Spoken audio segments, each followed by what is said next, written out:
Il est connu pour ses coups d'éclat et son franc-parler qui affole parfois les réseaux sociaux. Guy Verhofstadt a été Premier ministre de la Belgique pendant près de 9 ans.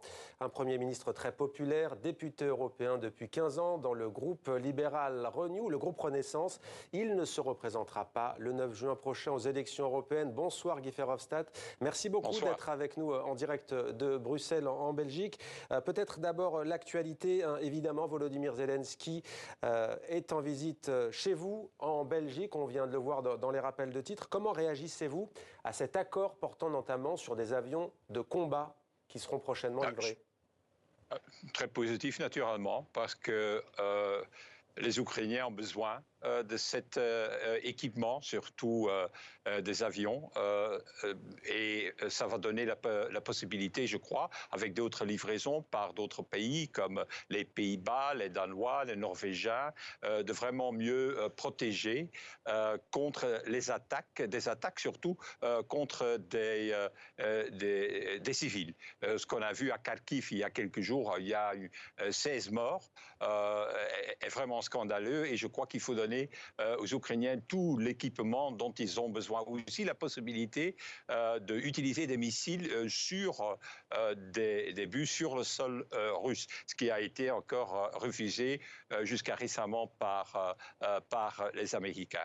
Là, j'espère aussi de voir des progrès dans les jours qui viennent. Alors justement, à ce sujet précis, Guy Verhofstadt, vous avez écrit sur le réseau social X il y a 3 jours, je vous cite, « Il est criminel de ne pas fournir de défense aérienne à l'Ukraine et encore plus criminel de ne pas permettre de frapper, vous venez de le dire, des sites militaires en Russie, frapper avec des armes offensives occidentales. Est-ce que ce n'est pas un jeu dangereux face à Vladimir Poutine ? Pas du tout, pas du tout. C'est le contraire, puisque Vladimir Poutine ne va pas s'arrêter d'abord en Ukraine. S'il gagne cette guerre en Ukraine, prochaine victime peut-être un des pays baltes ou peut-être la Pologne. Il est clair que les Ukrainiens doivent gagner cette guerre, et pour le faire, et justement pour protéger leur ville et surtout la population civile, il faut leur donner vraiment la permission d'attaquer des aéroports, par exemple, ou d'autres buts militaires en Russie, parce que c'est de là que viennent ces missiles qui font des dégâts si important, par exemple, qu'on a vu à Kharkiv. Et Kharkiv, ce n'est pas le premier exemple. Il y a déjà eu des dizaines d'exemples, des centaines de milliers de morts civiles, justement par cette agression russe. Donc je crois qu'il faut donner cette possibilité. Le président russe vient de s'exprimer. Voici ce qu'il dit. L'usage d'armes occidentales sur le sol russe peut mener à des conséquences graves. Que lui diriez-vous si vous l'aviez en face de vous ? En tout cas, la meilleure façon pour terminer cela et de ne pas avoir des conséquences graves, c'est qu'il se retire du sol ukrainien. Parce que cette agression a commencé en fait en 2014, d'abord avec la Crimée, puis avec la région du Donbass. Ça a continué maintenant en 2022, et la seule vraie solution pour la paix, c'est qu'il retire les troupes russes du sol ukrainien. L'Ukraine a été reconnue par la Russie après la fin de l'Union soviétique. Donc il faut simplement respecter les frontières ukrainiennes, alors ça va être la fin de cette violence atroce qu'on voit aujourd'hui en Ukraine. Mais Guy Verhofstadt, vous le savez, au sein même de l'Union européenne, Vladimir Poutine, il a des alliés, à commencer par Viktor Orban, qui avait accepté au mois de mars dernier la création d'un fonds de soutien pour Kiev. On parle de 6,5 milliards d'euros d'aide qui sont en jeu. Cette aide est bloquée. Le Premier ministre hongrois dit « niet », il dit non. Comment sortir de cette situation ? La seule façon de sortir de cette situation, c'est d'en finir avec les règles de l'unanimité, naturellement, au niveau de l'Union européenne. Le problème avec M. Orban vient du fait qu'il a un droit de veto sur des livraisons d'armes, par exemple, ou un financement comme le fonds dont vous parlez, ou par exemple, quand on veut prendre des sanctions contre la Russie, chaque fois, c'est M. Orban qui est contre, et la seule possibilité et solution qui existe, c'est d'en finir avec l'unanimité et les droits de veto. Parce qu'autrement, cette Union européenne ne va pas survivre.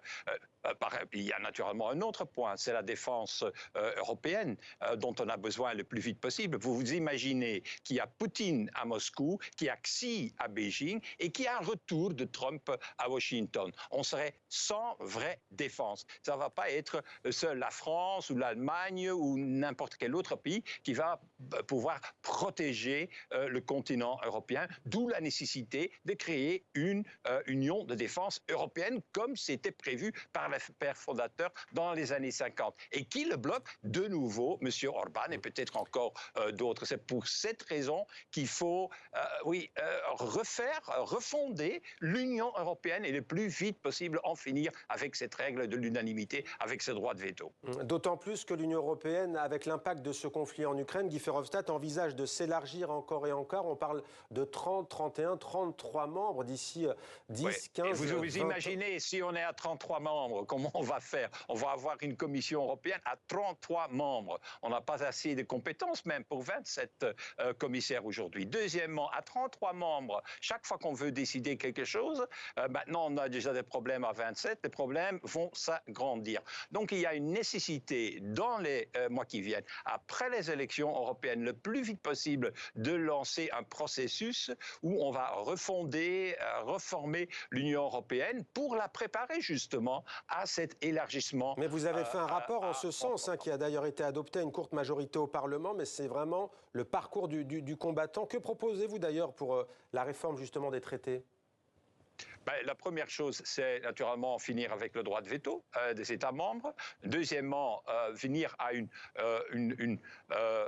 une commission, un gouvernement européen qui est limité à une quinzaine de membres et pas ce qu'on connaît aujourd'hui. Troisièmement, il faut un budget sérieux. Le budget de l'Union européenne, c'est 1% du produit intérieur brut de l'Union européenne. Je le compare avec les États-Unis. Là, c'est 25% du PIB américain. Donc 1%, c'est ridicule. Il faut augmenter cela. Et puis, dernier point, il faut créer les unions dont on a besoin. Union énergétique, union de santé et surtout cette union de défense européenne.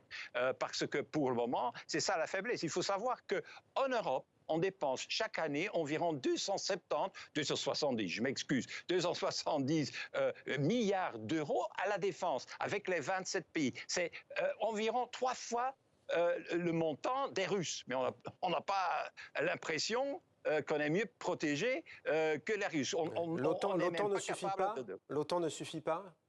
L'OTAN, ce qu'il faut faire, c'est créer le pilier européen à l'intérieur de l'OTAN, comme c'était prévu dans les années 50. Le problème, c'est en Europe qu'on fait de la duplication. Tout le monde parle de la nécessité d'augmenter les dépenses militaires. On dit, tous les pays doivent aller à 2% de leur PIB en dépenses militaires. Moi, je vous dis, c'est de la sottise, ça ne va rien résoudre, parce qu'on a 130 systèmes d'armement en Europe. Alors, Guy et pas 25 comme les Américains. C'est ça le problème. La duplication est le problème.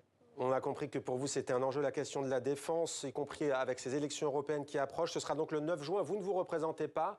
Quel va être, selon vous, le grand enjeu de ce scrutin? Les extrêmes droites et les partis populistes progressent un peu partout en Europe. Est-ce que vous avez peur? J'ai pas peur, parce que si on explique bien aux gens, ils savent très bien que c'est pas l'extrême droite qui va être la solution pour les problèmes européens. Qu'est-ce que propose en fait l'extrême droite? Il propose de créer une Europe, soi-disant, des États-nations souverains, etc. C'est une sorte de confédération. Eh bien, je peux vous dire qu'une confédération, c'est exactement ça qui ne fonctionne pas dans l'Union européenne. Ce que l'extrême droite veut, c'est encore agrandir, je dirais, agrandir les problèmes dans l'Union européenne en donnant encore plus de pouvoir, plus de droits de veto aux différents États membres individuellement. Tandis qu'on a besoin d'exactement l'inverse, c'est-à-dire une Europe qui est mieux protégée, qui a plus de moyens et qui peut décider à majorité ou à majorité qualifiée. Et c'est exactement l'opposé de ce que veut l'extrême droite. C'est vrai que l'extrême droite ne propose plus de sortir de l'Union européenne. Ils ont compris après le Brexit, après la sortie des Britanniques, ils savent que c'est un peu idiot de proposer ça, parce que les Britanniques sont dans les pires difficultés après la sortie sortie de l'Union européenne. Mais pour le reste, il ne propose rien du tout. Ce qu'il propose, c'est encore d'agrandir les difficultés de l'Union européenne en faisant des États souverains qui vont coopérer volontairement, mais sans vraiment créer une Union européenne, une politique européenne. Alors Guy Verhofstadt, on poursuit cette entrevue avec un autre conflit, une autre terre de conflit. On parlait tout à l'heure bien sûr du conflit russo-ukrainien. 3 pays aujourd'hui, dont 2 membres de l'Union européenne, l'Espagne, l'Irlande, mais aussi la Norvège, à leur côté, ont reconnu officiellement un État de Palestine, un État indépendant. Dans la situation que l'on connaît, vous, est-ce que vous êtes pour ou contre la reconnaissance de l'État palestinien dans les frontières de 1967 ? Ben, à la fin, ce sera nécessaire de venir à cette solution. Ce qui est dommage, c'est naturellement, il y a 2 pays européens qui le reconnaissent. Il y a un grand nombre de pays qui ne le font pas. Puis il y a encore des pays qui sont en train d'hésiter. En Europe, c'est un exemple quand même de la non-existence d'une politique étrangère de l'Union européenne, justement parce qu'il n'y a pas des décisions qui peuvent être prises. Ouais, justement, Guy Verhofstadt, tout à l'heure, vous critiquiez la question de l'unanimité. Là, pour le coup, ce n'est pas la question de l'unanimité qui bloque, c'est que l'Europe, comme souvent, n'arrive pas à s'entendre. Non, ils ne s'entendent pas à 27 et c'est ça a été le problème sur le conflit du Gaza dès le début. Chaque fois qu'il y avait un vote à l'Assemblée générale des Nations Unies, on a vu en fait 3 camps au niveau européen. Et pour ce qui est la solution pour le conflit au Gaza, c'est très clair. Il faut en finir avec les extrêmes. Les extrêmes, c'est qui? C'est d'abord la Hamas, qui sont des criminels. Et ça ne représente pas du tout le peuple palestinien. Et l'autre extrême, c'est M. Netanyahou, qui en réalité ne veut pas d'une solution avec 2 États. Et moi, je pense que la seule bonne solution, c'est la reconnaissance de ces 2 États, donner la garantie à la sécurité d'Israël, qui est aussi capitale. Et puis, dernièrement, utilisons quand même notre expérience au niveau européen. Peut-être que ce sera nécessaire pour vraiment avoir la paix dans cette région, de créer une sorte de communauté internationale de différents pays avec au centre Israël, justement pour parler de la coopération entre le peuple palestinien et Israël, et pas de la guerre comme on fait aujourd'hui. Voilà pour votre point de vue. Donc sur ce conflit, Guy Verhofstadt, alors vous êtes très présent sur les réseaux sociaux et le FBI, tout récemment, a affirmé avoir recueilli des preuves que vous aviez subies, comme 4 autres élus, belges notamment, des cyberattaques donc chinoises. Et ce matin, voilà ce que vous avez écrit sur X. La liberté à Hong Kong est morte. La crédibilité de la Chine en tant que partenaire international est également morte. Elle ne se contentera rien de moins, la Chine, que d'une domination totale. Vous êtes en guerre avec Pékin ? Moi, je ne suis pas en guerre avec Pékin.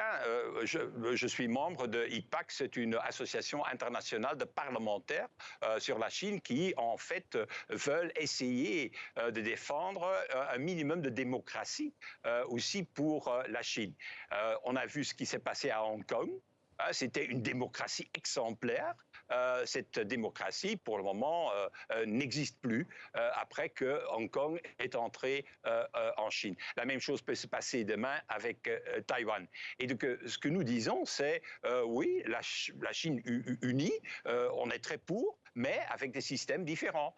Si Hong Kong veut être une démocratie, elle doit avoir la possibilité de continuer d'être une démocratie. Et si Taïwan veut entrer en Chine, très bien, mais avec la possibilité, la garantie qu'elle peut continuer comme une démocratie vibrante comme elle est aujourd'hui. Sur cette cyberattaque, est-ce que vous avez plus d'informations? D'où vient-elle? Qui est derrière?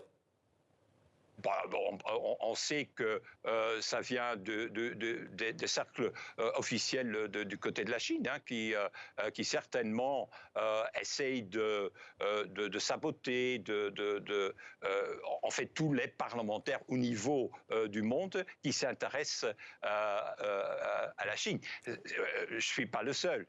Il paraît qu'il y a en tout 400 de ces parlementaires qui sont membres de l'IPAC, de cette alliance conférences interparlementaires qui ont été visées. Guy Verhofstadt, il nous reste une petite minute. Guy Verhofstadt comme un V comme vélo, voiture ancienne et comme vin, puisque ce sont vos trois passions. Du vin, vous en produisez en Toscane, en Italie. Et qu'allez-vous faire désormais, puisque vous allez quitter le Parlement européen de Strasbourg et de Bruxelles? Deux choses. Tout d'abord, je suis devenu président du mouvement européen. C'est le mouvement qui a été créé en 1948 et qui a été à la base du projet européen. Et donc, je vais présider ce mouvement européen au niveau international, au niveau européen. Ceci dit, notre section la plus importante du mouvement européen, c'est en Grande-Bretagne pour le moment, où on a 22 000 membres qui veulent revenir en Union européenne. Ouais. Ça, je vais faire. Et deuxièmement, je suis en train de préparer un livre qui, normalement, doit apparaître en 2025. Et vous faites vraiment 3 fois 80 km de vélo chaque semaine? Non, plus ou moins 60 km, mais pour le moment, j'ai un problème parce que j'ai cassé mon dos, mon L1, vertèbre L1, avec un accident de vélo dans les rails du tram à Gand, où j'habite. Mais donc, ça va déjà mieux, ça va déjà mieux. On vous souhaite un bon rétablissement. Merci beaucoup, Guy Verhofstadt, d'avoir répondu longuement à nos questions en direct de Bruxelles sur TV5 Monde à 12 jours maintenant, à peine des élections européennes du 9 juin. Merci à vous.